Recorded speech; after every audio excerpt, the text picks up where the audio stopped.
What's going on, guys? Welcome back to RC Everyday. It's finally time. We're announcing the square body shop truck chassis kit. So this is only available on rceveryday.com. It is similar to my rat rod kit. So we're going to cover a couple things here first before we get started with the assembly. One, my kits are designed for DIY type. You're going to have to do some engineering on your own. It's not for beginners. It's not for people looking for a ready-to-run truck. These are for the builder. It's designed if you've got parts bins and things to build with, hardware laying around on your own. It's providing you the basic stuff that's not readily available in the market to make something like this truck in the background. So that being said, it's not overly complicated, but there are suspension methods and ideology that you need to know to be able to put something like this together. And yeah, so that's what I'm saying. It's not for the beginner, and I will not be offering anything beyond the base kits. That's what I do. It's what my brand is all about, is providing the parts that aren't readily available, that aren't easily made at home, to the people that want to do custom stuff with RC. And yeah, you can get the rest of the parts for this readily available at most online retailers, major brands. It's not like it's obscure oddball stuff. It's stuff that's readily available everywhere on the internet. So that being said, the kit itself includes 2 chassis rails. They are mild steel. They can be welded, they can be painted, they come bare metal. They will rust over time if you leave them as they are. That's the method we went with the rat rods. It's worked out great. They rust slowly. They don't rust through like, you know, a truck in Ohio on the salty roads does. They just get a nice surface rust on them. That being said, you may want to paint them for this project. Totally get that, because we're doing show trucks. Not everybody's going to do patina trucks. Some people want shiny trucks. 2, the versatility with this, you're going to be able to have it slammed like this one, or almost to a stock 2-wheel drive height, if that's your thing.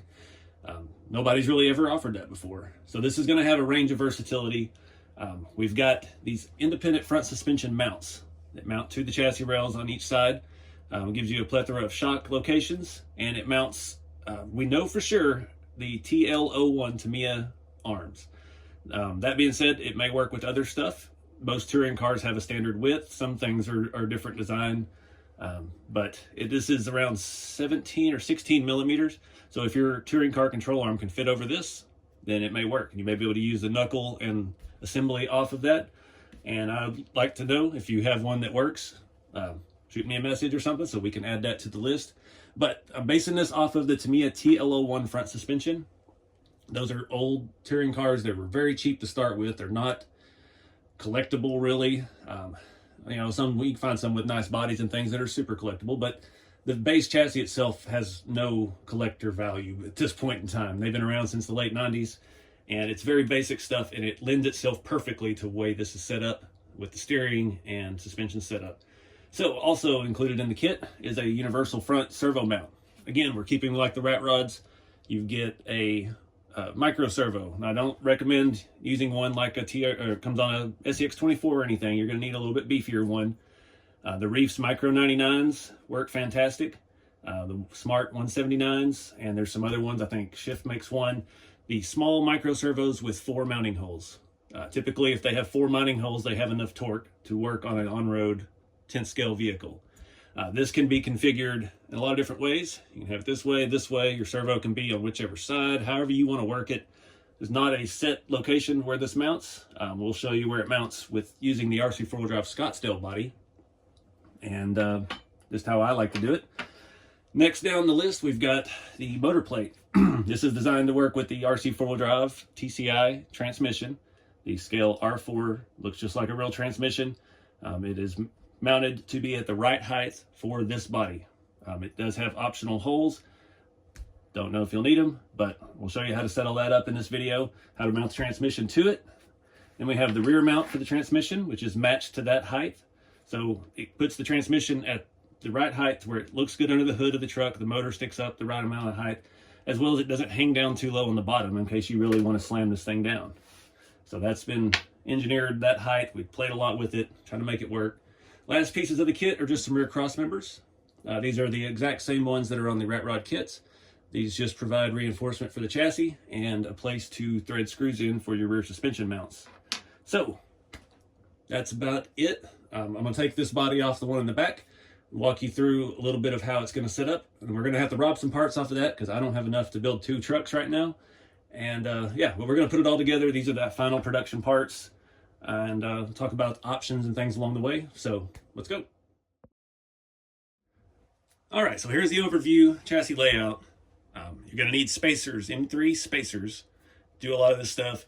Rods and rod ends like we do on rock crawling and everything.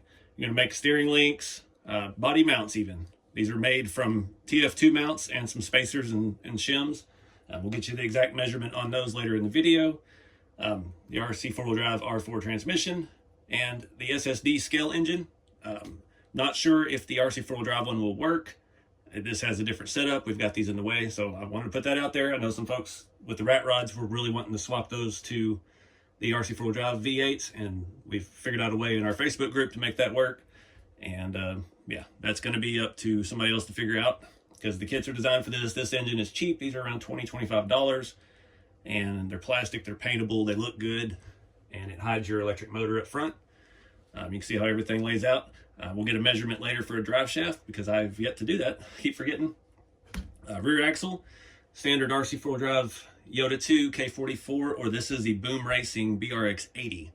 So Boom Racing offers this style of axle at different widths. So I had the RC 4-wheel drive axle underneath here. I was running a Yota 2 for most of the prototyping. And these are the Traxxas hot rod wheels. And they're wider on the back than the front, a little bit deeper dish. So I wanted to keep that look. So I put the BRX 80 axle, narrowed it by 10 millimeters, and tucks it into the fenders nicely.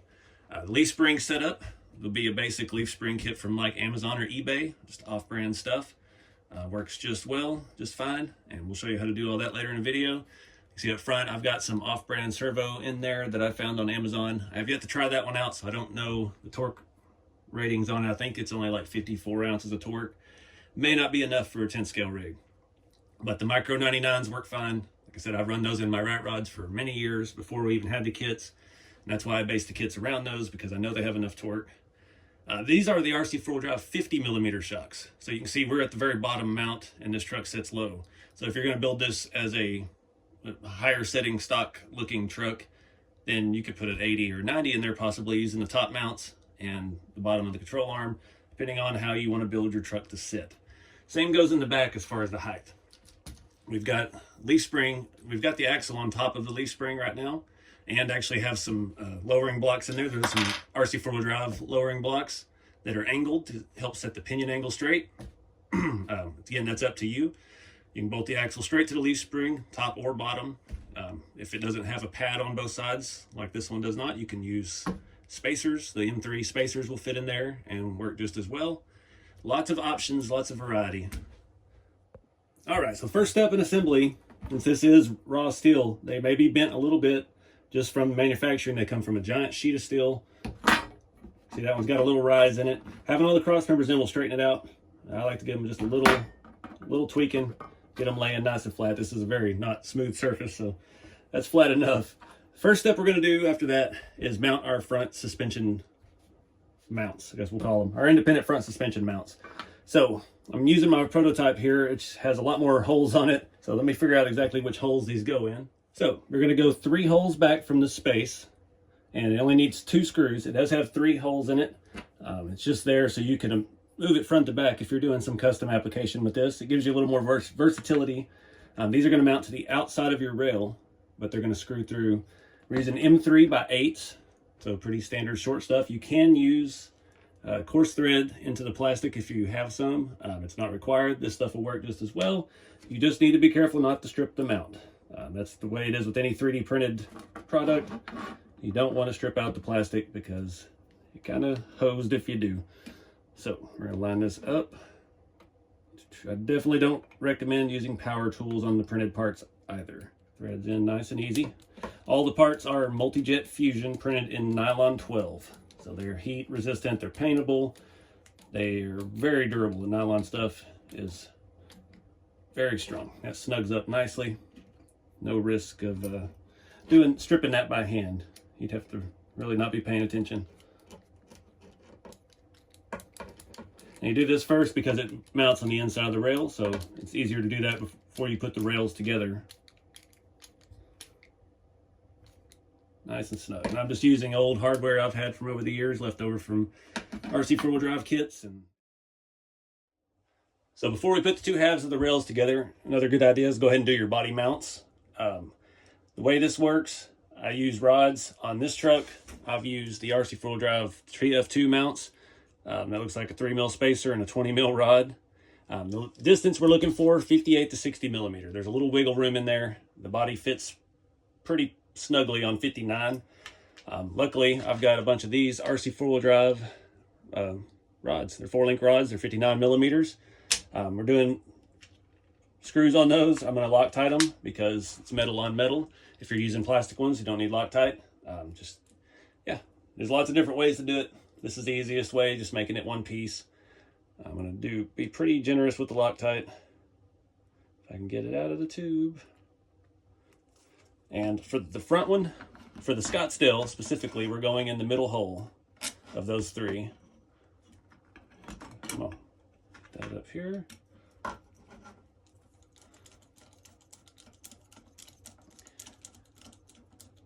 And there's options here for other bodies as well. It's up to you. We got different holes to make them work.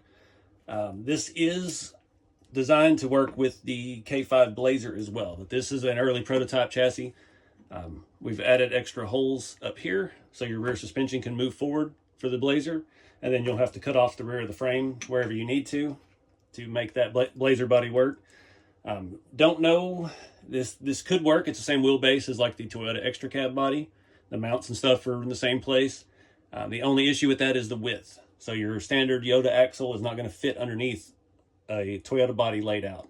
And this front suspension setup, with the offset of the tires and wheels being minimal, it's going to be too wide. So maybe it's possible with some custom arms, or even like Tamiya M chassis arms, things like that could be done. But that's not, the kit's based around this body specifically.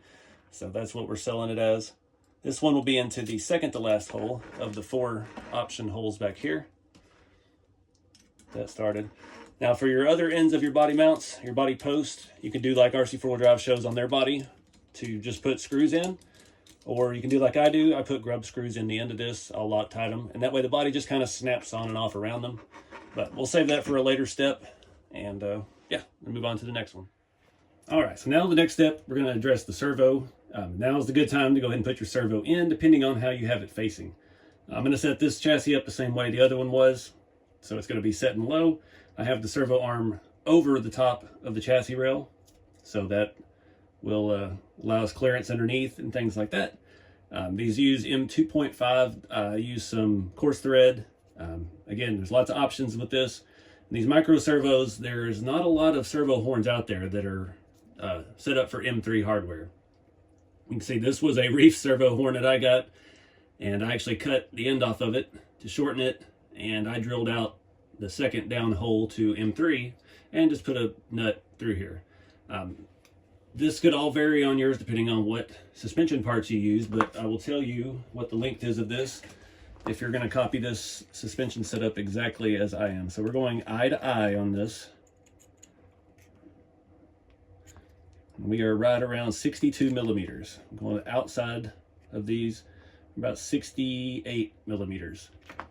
And what I've done here, this is a standard rod end that I pulled out of my junk drawer.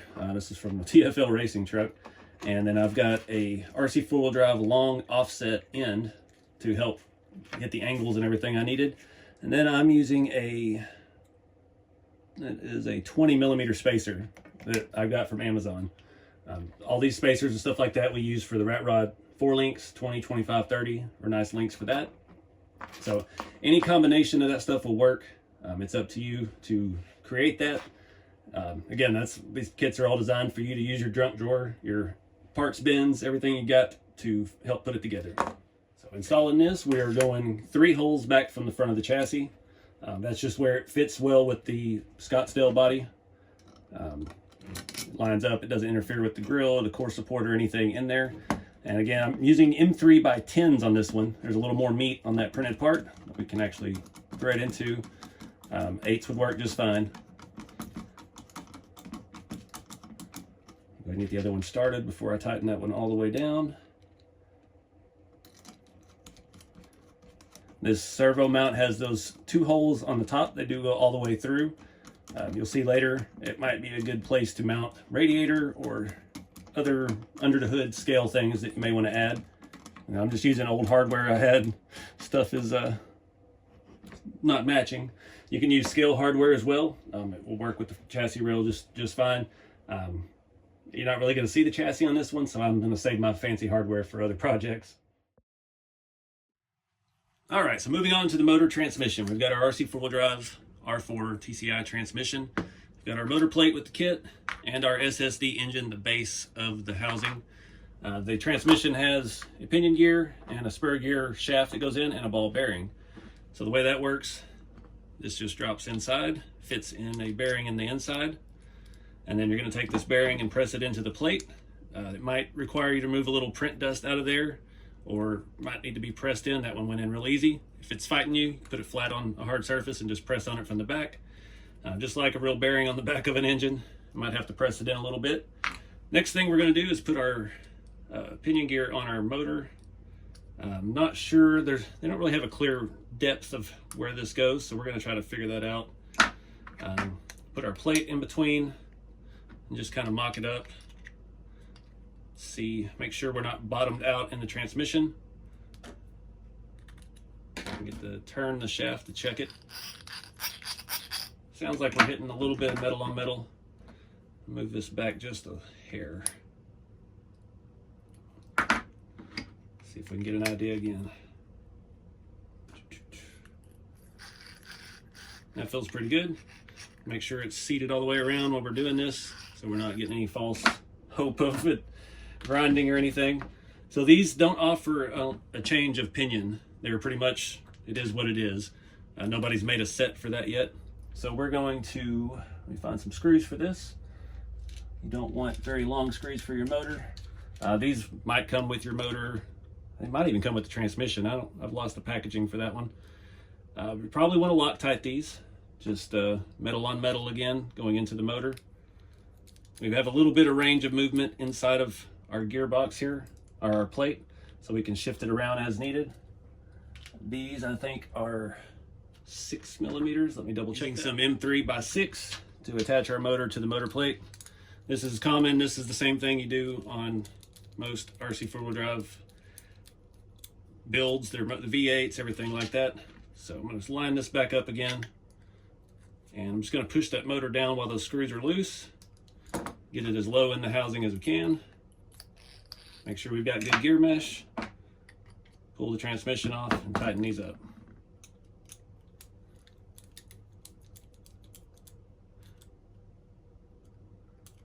Again, you don't want to over tighten these. It would probably even be wise to put a washer on those because you're biting into the plastic. Give it one final check before we move on. Everything sounds good. So on to the next step. Now we got to attach our motor plate to the transmission. Our SSD engine is going to bolt to these two and these two. They're going to go all the way through this. So we can use the ones that come with the transmission to put in all of the other holes. These are M2.5 by 6, I believe. And the other ones we're going to use are 8. Don't need a whole lot to hold on that plastic engine. This is the point in the assembly as well, where you would go ahead and assemble your SSD engine, paint it, weather it, whatever it is you're going to do, add all of your detail parts to it, and get ready to mount it. I'm not going to do that at this point in time because I'm building the prototype. So this is just how it goes. So I'm going to get all of these 5 screws in, and then we'll go ahead and get those other 2 to attach the engine. All right, so that is all one unit now. We can go ahead and double check it again while we're here. Make sure our gear mesh is good, everything is jiving. This is a point you need to route your wires to the top. The SSD motor is made for your wires to come out of the intake. So we just want to make a little space under here and have them sticking up out that way. And we will snap this into place, force it down over those front posts. And now we're going to use the M2.5 by 8s and screw all the way through the plate and into the engine itself. This can be a little finicky because the plate itself is threaded, and that's a different kind of plastic when we get into the housing. And it's a little tedious at this point if you've assembled the whole engine, because you got headers and things like that in the way. If you might wait to put the headers on, depending on what style of headers you got, you can see that one's popping out. I had this problem before. Really got to squeeze it together, get it started. It's not wanting to go. There it goes. Get the other one going underneath it, pull it back down into place. All right, finish up this last one. Now that would be the point you put your SSD oil pan on. It attaches from the bottom. It clears our mounts just fine. Has 6 screws that go into the bottom of the block. Again, I'm going to leave that off because I'm not done detailing this motor or anything yet. So all that's left for our motor transmission is our transmission mount. I'm going to use some M3x6s here in the back. These holes are a little bit bigger, so it allows it to start a little bit easier. We're doing in those 2 holes on the top here. So that's another thing to discuss as well. There's different versions of this transmission out there. The SSD and GCM versions do not have these 2 holes. My mounts use these 2 holes. The GCM ones and the SSD ones have mounts that bolt to the back of the transmission and go around the output shaft. At the time I designed all this stuff, I didn't realize that. Not that I picked one over the other, because they're basically the same thing on the inside. But the RC 4-wheel drive one is the only one with the mounts for this chassis kit. Make sure these get seated nice and square into the transmission. Again, don't over tighten. Just get them nice and snug. And that one more little turn. Happy little turn. So now this unit is ready to go into the rails. All right, the next step, get all this in. We're going to do one M3x6 in the front. We have 2 option holes. It doesn't matter which one you use. So that mount is tapered. Let me show you on one of these other ones. Not tapered. We have 2 options. We're going for the top holes. So you're going to want to drop this through the rails and line it up with that top hole.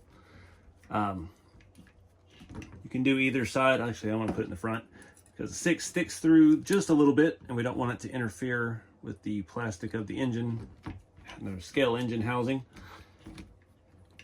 Getting these lined up is a little tricky, so you can't hold it where the camera can see.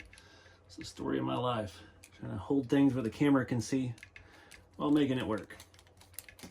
You really only need 1 up on the front. You could put 2 if you had scale bolts. These M3 heads are too big to put 2 right beside each other. All these holes are, I believe, 2.5 millimeter, 3.5 apart. Can't remember exactly. They're designed that way so that it's kind of like a system. Everything can move and track back and forth. These holes, we're going to use this 2nd hole and our 4th hole for the transmission mount. Get that all installed, and then we'll move on to the next step. And that is adjustable in a couple directions as well if you have a different body. This is the setup for the Scottsdale and the Blazer, with everything like I'm telling you exactly which holes to put it in. That will put your motor far enough away from the firewall where your the SSD has the distributor cap, and you can run the wires and all of that, and it leaves plenty of space in there for that. There's plenty of room underneath the floor plan of the Scottsdale as well for this transmission. It could move up higher, but then it hits the top of the hood and it doesn't look right. But if you were running something different and you wanted to really raise this up, we could use the motor plate and trans mount from the rat rods and raise it up. That is something that I might be able to sell separately if somebody really wanted to do that. It's not something I'll have on the website, but if you run across that with your custom build, yeah, I can make that happen for you. And again, I don't recommend using power tools for this, but unless you have really good trigger discipline, anytime you're screwing into 3D parts, you can just do it by hand and snug them up nice and tight. All right, time to move on. All right, so the next step, we're gonna be moving to the rear suspension. I use these little generic leaf spring kits from like Hobby Park on Amazon. That is actually 2 sets for 20 bucks. I've got another 4 of them coming. Yeah, inexpensive stuff. I don't like the hardware that comes with them. They don't have lock nuts. And with leaf springs, if you've done Trail Fighter 2s, you know, they have these kind of screws. I've got a few of these we're going to use for the actual leaf spring attachment. And you can see here, I've got this one built with the axle under. This is going to be kind of your stock height setup.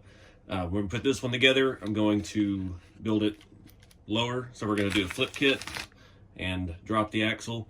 I run all 3 leafs, and it really doesn't need a shock. But if you want to have a shock, depending on your setup, bruiser shock mounts, there's a bunch of that kind of stuff on eBay. RC4 Drive has some, or even these 4-link mounts. Like I'm using this Boom Racing BRX 80 rear end so I can get these deeper dish wheels. That's just a standard width knockoff version of an RC4 Drive, that K44 kind of axle. If you don't want to mount to any of the shock mounts, you could bolt some of these in some configuration, and then your shock could bolt. You could even do like a real truck and have one on the front and one on the back like they are the real deal. Just bolt up to some of the holes in the chassis. So that being said, we're going to do a flip kit. I already know my configuration here. I'm going to use these angled lift blocks to keep the pinion angle set good. There's a lot of variations. You can use your TF2 leaf spring mounts if you have a spare set of those around. TF2 shackles are shorter, so that's going to tilt your pinion angle up, so you may have to use blocks to adjust this depending on your height. The holes that they mount in will be different on your kit.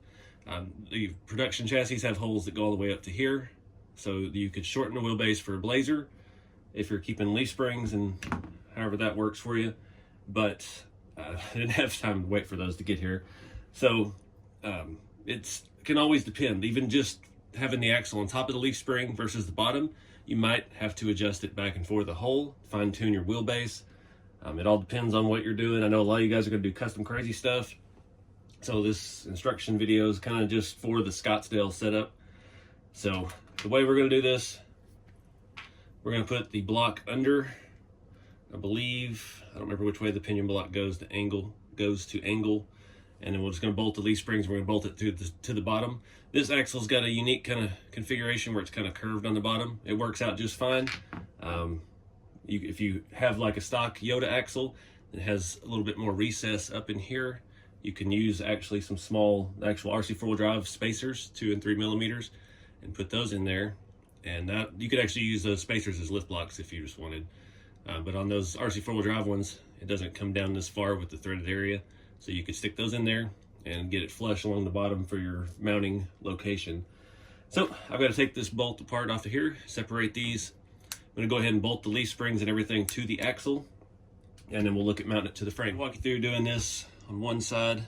Just got everything sandwiched together, got the angle, the direction I think it goes, and yeah, just going to tighten it down.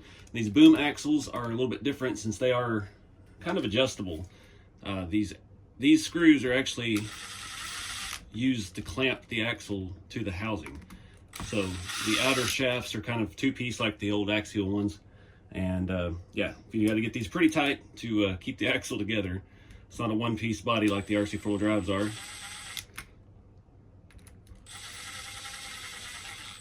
It's a little okay to use some power in this section. Make sure they're looking even. A little more in the front. And then we'll be ready to put it on the chassis. Alright, so we're not using much of the hardware that this comes with because it doesn't make sense for leaf springs, and it's a little bit long for this. So what I've got here is the front hanger. I've got some 2mm spacers on there on some M3x6. They're going to go into this area here. Again, I said this is going to all be up to you as far as what your wheelbase is. Let me get my tool. M3x8s would work in this as well. These are the printed parts. I can't remember how deep they are on the inside, but I know an 8 will work with these spacers. 6 will reach enough. And all the printed stuff is paintable. I'm not sure if I've mentioned that in the video. It's all multi-jet fusion, super high quality in nylon 12, and heat resistant. Takes paint pretty well. May come back later and paint this whole chassis.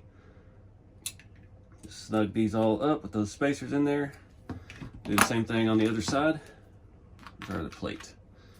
Do that. Let me grab some screws.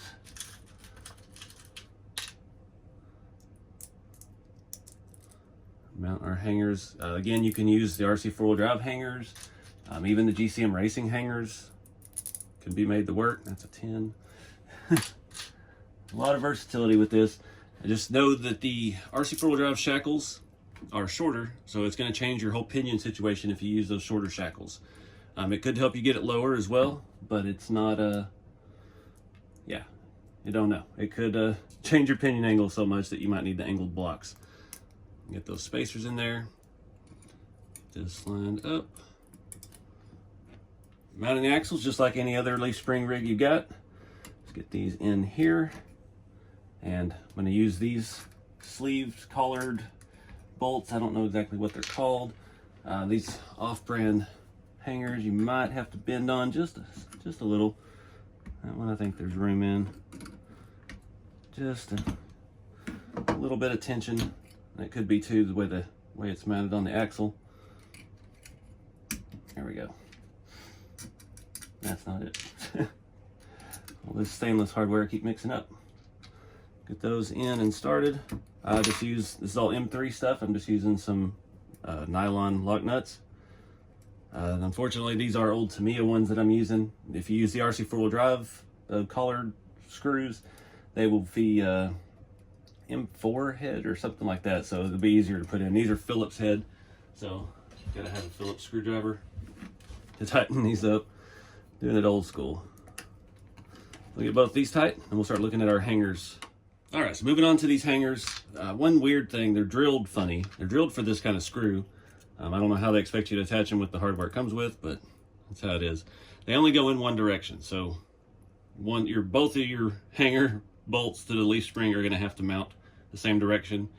It kind of bugs me a little bit. I like the symmetry, but there's no way to do that without drilling out the hole, and that's just annoying. The tops are different altogether, but we'll mount those differently. So I'm going to go ahead and get these attached to the leaf springs. So on these shackles, the top, I had somebody thought this was a weird way to do it, but it's actually a lot easier than trying to drill these out and get another one of those collared bolts. You just, oh, that's the wrong one. Bend that out a little bit. Use an M3 by 6 again. We'll throw that in there, add our 2mm spacer. Show you that a little better on this side. We got an M3 by 6. It's gonna go into the cross member just to secure it to the chassis and square everything up.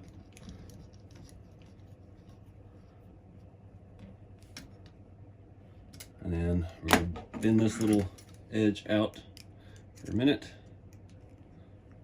Help us get another M3 by 8 in there. And get our 2mm spacer to stay.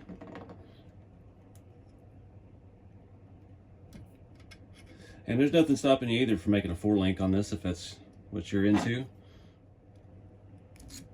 It's a little unconventional, but there's absolutely nothing wrong with it. It works. I mean, again, if you got a different kind of leaf spring setup, then by all means, back that off a little bit. This one's a little too snug. There we go. And that's it. Like I said, the shocks are up to you. Some RC four-wheel drive 50s. You could mount, like I was showing on this mount, you could put that underneath the axle, underneath the leaf spring altogether. It'd be a little low on this setup with the extra drop springs in it. Or old bruiser mounts. Yeah, anything. You could even, if you really wanted to, you could use the 1/18 scale Jalon 2 shocks and drill a tiny M2 hole in your lift block and mount it right there and have it mount to the outside of the frame. Possibilities are endless. All right, guys, time to move on to the front suspension. So I know this is probably the most complicated thing as far as tracking down parts goes. The easiest way to do it, Tamiya TL01. They're old. They're usually cheap, mainly plastic components. The parts trees are cheap. I've got a set of wheel studs here. Now, the thing with Tamiya stuff, a lot of it's interchangeable. This says it's for the TG10, which was a nitro-powered car.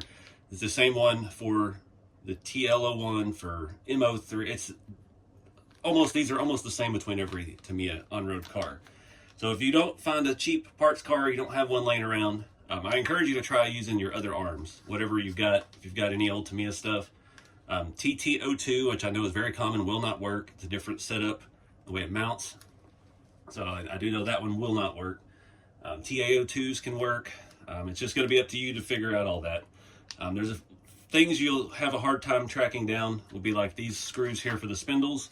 These are pretty much the same from all Tamiya on-road cars. There's different styles. There's tons of aftermarket stuff for these. They're basically all the same.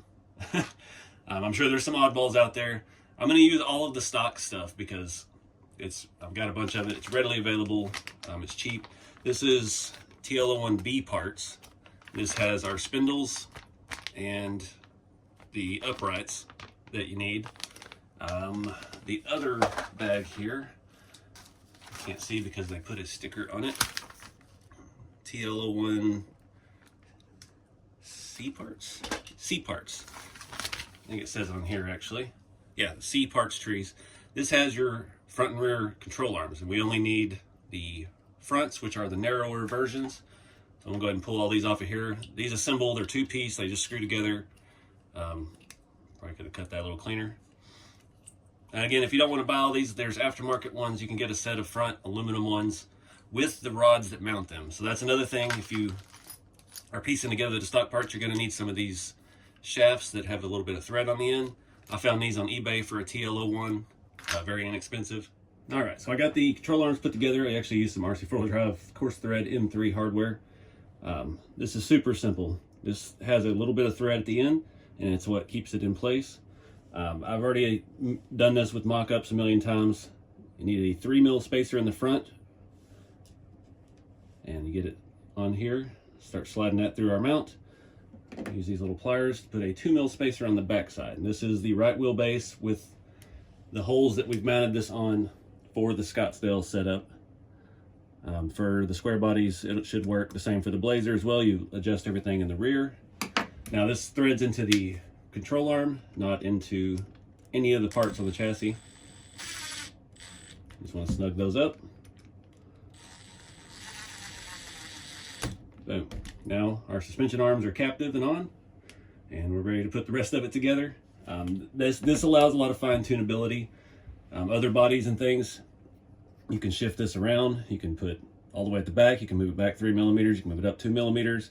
If you've got a different size arm that's smaller, it might fit around this. If you really wanted to, if you've got some other arms you want to use, you could even cut this mount down smaller if you needed to.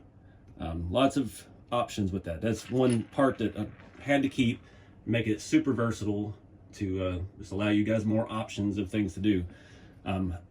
Once I got to that point with the design, there was no way I couldn't go through and track down the parts for every touring car ever made and test them and see and have a definitive list of what will work. So that's why we're just focused on the TL01 stuff, because I know it works.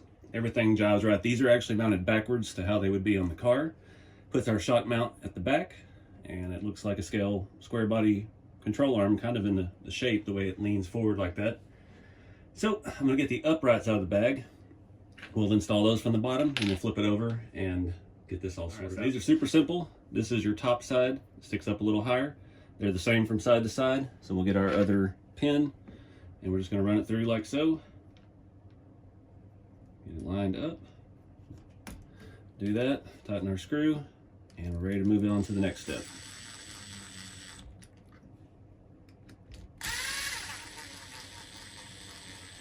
Most Tamiya stuff is Phillips head. It's kind of their downfall, but yeah, everything's looking good. All right, so you can see the prototype chassis. I've used some adjustable arms. These were from an old touring car I had. The stock ones can work. They're made for those weird Tamiya screws, kind of like the ones we used on the leaf springs.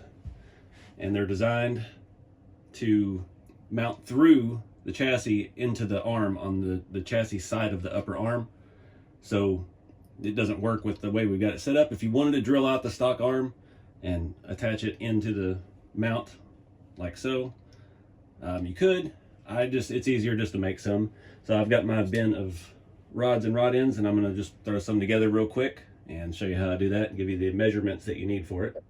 So this is the kind of stuff I talk about when people ask me what's needed to put these kits together. It's just rods and rod ends. That's M3 everything.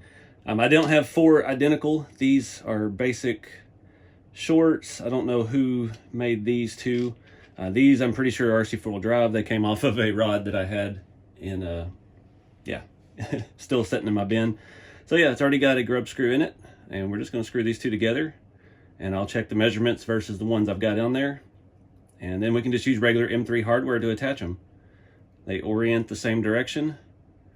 That one I have a little bit of a gap on, so I'll just do that like that, and we'll check it.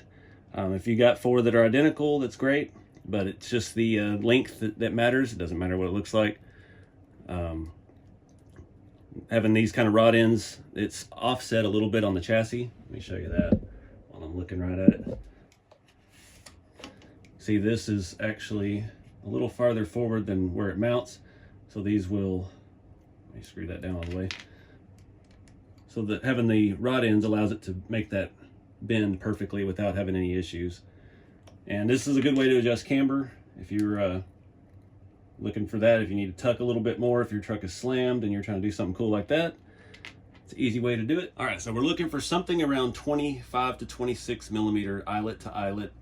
That's pretty close to what's on there. This one looks a little different, but it's do the job. Again, we got 2 different ends. You could do the same ends, you could do offset ends, depend on whatever you've got laying around. That's the whole spirit of these rat rod kits, is kind of like the real rat rods. You just kind of work with what you got and make it happen. So I'm going to go ahead and get some M3 hardware. We'll mount these things up. So I've actually used some RC 4-wheel drive coarse thread M3 since we're going into plastic on both ends. Get that steering link out of the way. Works great. You can use fine thread as well, it doesn't matter, especially in the printed stuff. Snug that up. Need one more of these guys. Put together a nice collection of this coarse thread hardware.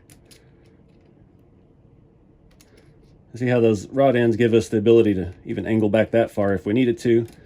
And I use the smaller, some of these rod ends are a little bit bulkier. I use the smaller one on this end because it is a little bit tighter on that control arm, but it's far enough away from it, it really doesn't matter. But it's just something to think about.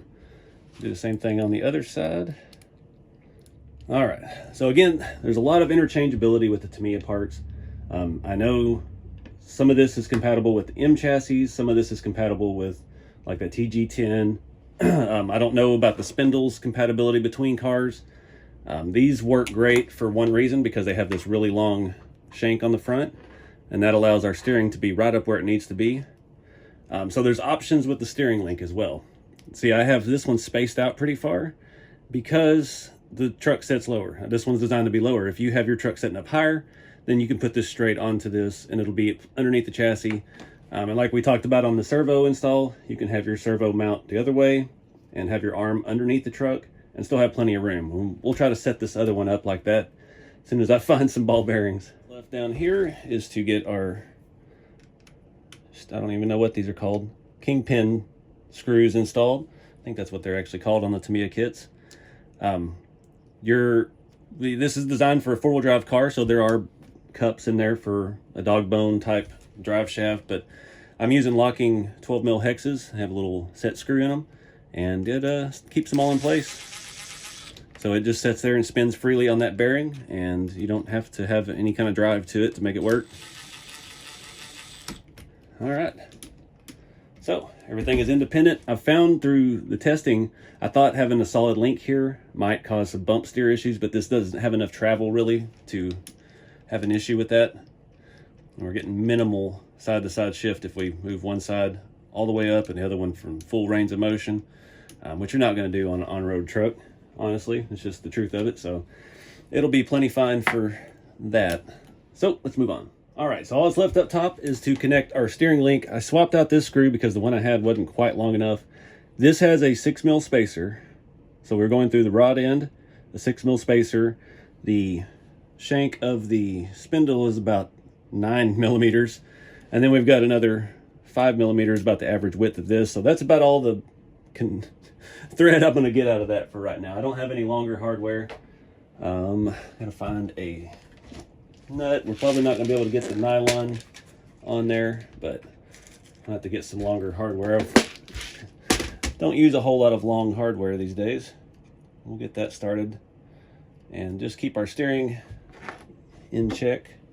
That's not it. And that about wraps it up for the front end. Now we can move on to the shocks. All right, that's gonna be a little tricky to show. Up top, I have about a 12mm with a 3mm spacer, and these are RC four-wheel drive 50mm shocks. Now you could run, even this low, you could run up to I think a 80, because I'm mounting these in the lowest hole that we have on here because they're so short. So these are the bilsteins. They're kind of expensive. If you've got some takeoffs from your TF2, 80-90mm, and you're not looking to slam this thing, then you've got shocks already. Oh, I've got that on the drill. Yeah, don't do what I say. Or I do what I say. I don't use power tools to thread into the plastic unless you're very comfortable with your equipment. All right. You know how it goes. And then we're going to put one on the bottom. All right, so you can see how good that looks. Everything's nice and in line. If you got custom situations, I mean, you spacers are your friends. You can space it out and do it however you need to. These 50s and 60s come with a very stiff spring in them. And it's perfect amount of tension for this size truck with this kind of weight. It actually performs very scale realistic looking. So let me do the other side and throw these tires on and we'll move on. Just wanted to show you the functionality of this. Everything jives good. We do bottom out on our steering link. You could lower it even more if you want to lower the truck even more. And you can see the shock situation with the mount. We still have 4 mounts up here.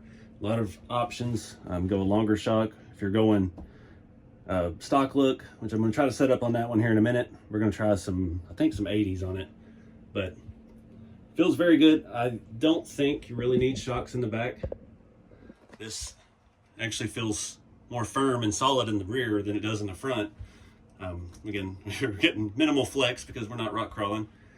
So I think all that's left with this is go ahead and put some grub screws in here and Loctite them, and then we'll be ready to mount the body up. All right, guys, last piece of the puzzle is going to be your drive shaft. I don't have one to really check, but how you measure your drive shaft, they sell them in ranges, and of course my caliper doesn't go long enough. So drive shafts will be 80 to 120mm, or in our case, it looks like we're going to need probably a 150 to 165 range. They're versatile. I like the Lesu semi-truck shafts. They're gorgeous. I actually have a small one here. Super scale. Very nice looking stuff. Semi Joe's Truck Shop. He's got a website now. He used to be on eBay. These shafts come in all kinds of lengths for the semi-trucks. They've got stuff 200-300mm long. It's insane. But that looks like the range we're going to need. Let me double check real quick. So I'm measuring eyelet to eyelet. The eyelets are about, I'd say probably about 160. So I'd say the 150 to 170 range. And there's going to be more than one that will work. It's just going to be up to you also, depending on the wheelbase you build this at. If you do this for the Blazer, it'll be shorter. If you do a long bed, you're going to need a really long one. I know that's not a very definitive answer. I don't have a part number for you, but that's the range. That's how you measure them. You want to kind of ballpark it. You want to put your distance in the middle of the range of the drive shaft. So like I said, this is about 160, somewhere in that ballpark. 160, yeah, it's about 160 our length. So a 150 to 170 range. It might be a 155 to a 175. They should work. I usually buy a couple at a time, but they're not that expensive. Surprisingly, as good as these look, these drive shafts are actually cheaper than a lot of RC four-wheel drive ones. I think the longer ones get up to like $35 to $40. So something like that is ideal. They look scale, they're durable, and yeah.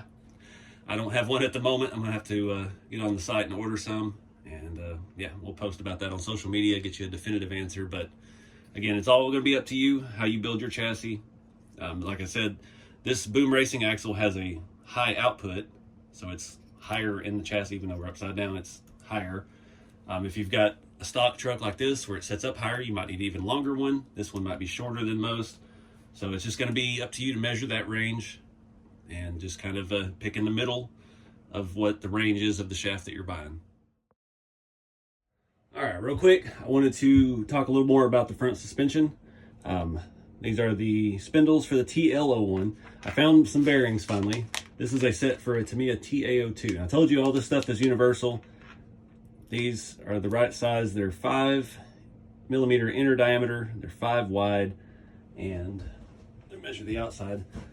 I can't remember what they actually sell these as, but we're a little over 10, about 10.5 millimeters outer diameter. But I also found these. We're gonna try these out. These are, those are from a TA03, and they're gonna work just fine. These are even some aftermarket for these kingpin bolts. And this is the shaft off of I don't even know what, something else completely. They're hardened aftermarket. Pretty much the same thing. They have a little bit shorter stud on them. So all this Tamiya stuff is very universal. I've got some actual crawler 12mm hexes and pins we're gonna put on this. And yeah, it all just works. It's kind of neat how all the Tamiya stuff fits together. Oh, that already had a bearing in there. So you just put the 12mm hex in, put your pin in, and that locks your shaft into place. If I can get started, I might have to use a screwdriver. It's a little bit snug for some reason. Not all of your hex pins are the same. I've ran across that before. Some of the aftermarket ones I got on eBay, some off-brand 12mm hexes that came with pins. They're a little bit bigger diameter. Some of them are shorter, some of them are very thin.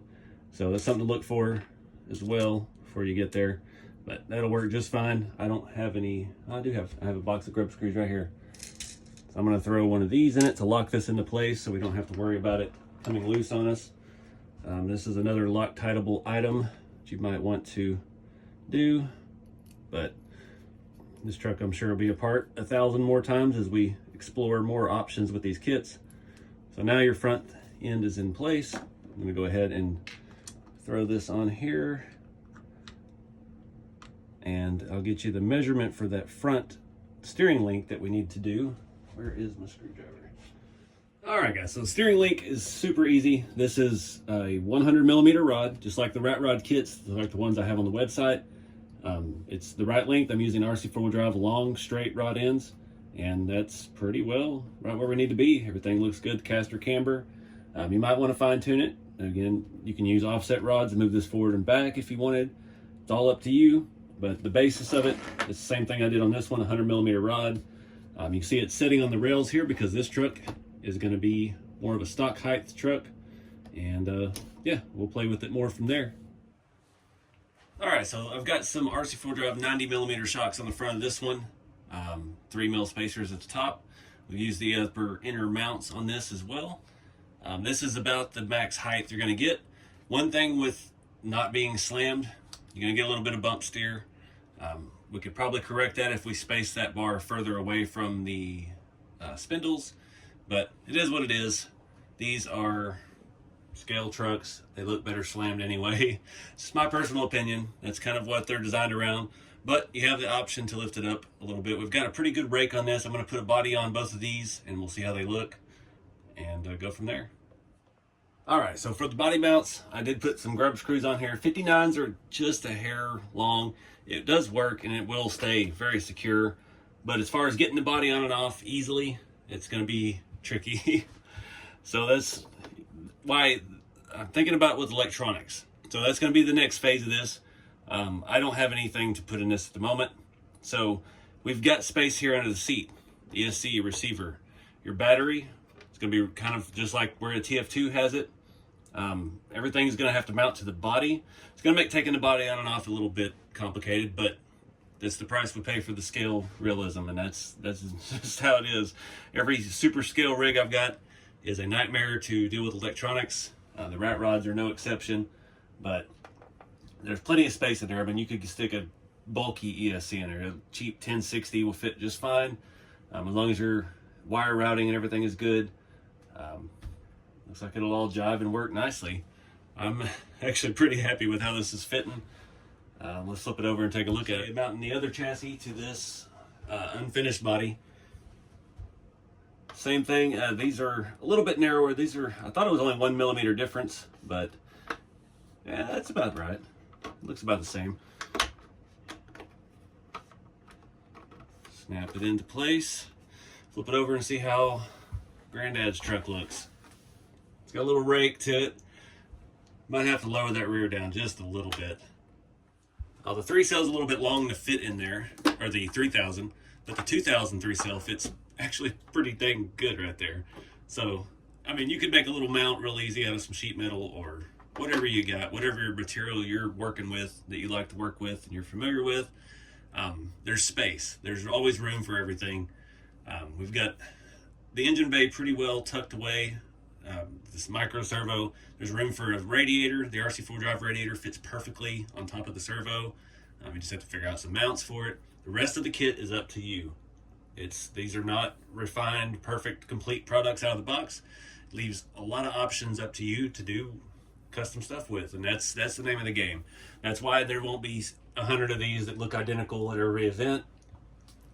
It leaves the design, the body, the finish, the layout, the height, the tire and wheel, leaves it all up to you to make it happen. So, all right, guys, there it is. I swapped the shackles on the stock height-ish one down to RC4 Drive's shackles, and it got the back end a little bit lower. Unfortunately, that's as high as the front's going to be. Those are model car tires. It's very hard to gauge how it'll look with RC stuff because those are a big tire. There's not a lot of stuff like that for 1.9s. Those are 1.9 wheels. These are the Traxxas Hot Rod wheels. So I appreciate everybody's support. Thank you for purchasing a kit. And yeah, stay tuned to see what we come up with next. Get outside and enjoy the hobby. Keep it scale. And I'll see you next time.